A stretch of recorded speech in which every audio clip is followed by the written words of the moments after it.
আছি এর কেউ এটাও জিজ্ঞেস করে নাই যে আমরা কিভাবে আছি। আমার কারণে গভর্নমেন্ট ব্যাট পাইতেছে 63,000 টাকা।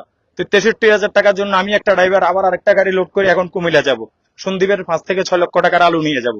কিন্তু আমাদের জন্য গভর্নমেন্ট 1 লাখ 1.5 লাখ টাকা ব্যাডের টাকা পায়, তো আমরা ড্রাইভাররা কই পাই? সরকারের কাছে, গভর্নমেন্টের কাছে। এটা মাননীয় এমপি সাহেব মোস্তফা কামাল পাশার প্রতি আমি ওনার একজন কর্মী হিসেবে 91-2000 বিএনপির হরিশপুর যুব দলের একটা কর্মী হিসেবে ওনার কাছে দাবি থাকবে অবশ্যই যাতে উনি আমাদের ঘাটের এই গাড়িগুলো আসা যাওয়ার জন্য রাস্তাটা মেরামত করে। এই জন্য আমাদের কোনো স্রোত নাই, গাড়ির এক্সেল ভেঙে যায়, এক্সেল ফ্রক ভেঙে যায়।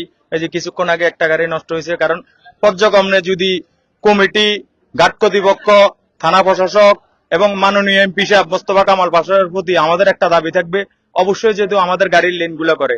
আমার গ্রামের বাড়িও সন্দীপ, হরিশপুর পৌরসভা 8 নং ওয়ার্ড। আমরা অ্যাক্টিভে আসি আজকে কয়দিন? 7 দিন। 7 দিন আটকা বসছি। 7 দিনে যদি আমরা বাইরে টিপ মারতাম 1,40,000 টাকা, 1.5 লাখ টাকা আমরা মালিককে ইনকাম দিতে পারতাম।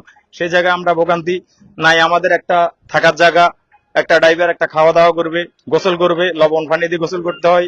কোনো উপজেলা প্রশাসকের পক্ষ থেকে এবং সাইক্লোনের পক্ষ থেকে যে আমরা একটা দুর্যোগ আবহাওয়ায় আছি, 3 নম্বর সতর্কতা, 4 নম্বর সতর্কতা, আমাদের রেড ক্রিসেন্ট সোসাইটির থেকে কারো কোনো আমরা অফার পাইনি। আছি এর কেউ এটাও জিজ্ঞেস করে নাই যে আমরা কিভাবে আছি। কিন্তু আমাদের টোল ভাড়া 1700-1500, প্রতিটা গাড়ি 14 ফিট। আমার গাড়িটা 14 ফিট, আমি 1500-1600 টাকা দিই। এই গাড়িটা 3,000-3200।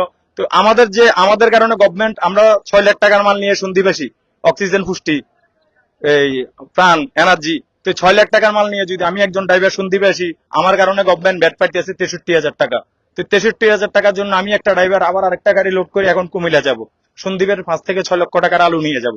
কিন্তু আমাদের জন্য গভর্নমেন্ট 1 লাখ 1.5 লাখ টাকা ব্যাডের টাকা পায়, তো আমরা ড্রাইভাররা কই পাই? সরকারের কাছে, গভর্নমেন্টের কাছে। এটা মাননীয় এমপি সাহেব মোস্তফা কামাল পাশার প্রতি আমি ওনার একজন কর্মী হিসেবে 91-2000 বিএনপির হরিশপুর যুব দলের একটা কর্মী হিসেবে ওনার কাছে দাবি থাকবে অবশ্যই যাতে উনি আমাদের ঘাটের এই গাড়িগুলো আসা যাওয়ার জন্য রাস্তাটা মেরামত করে। এটাই আমাদের দাবি, এছাড়া অন্য কিছু নাই।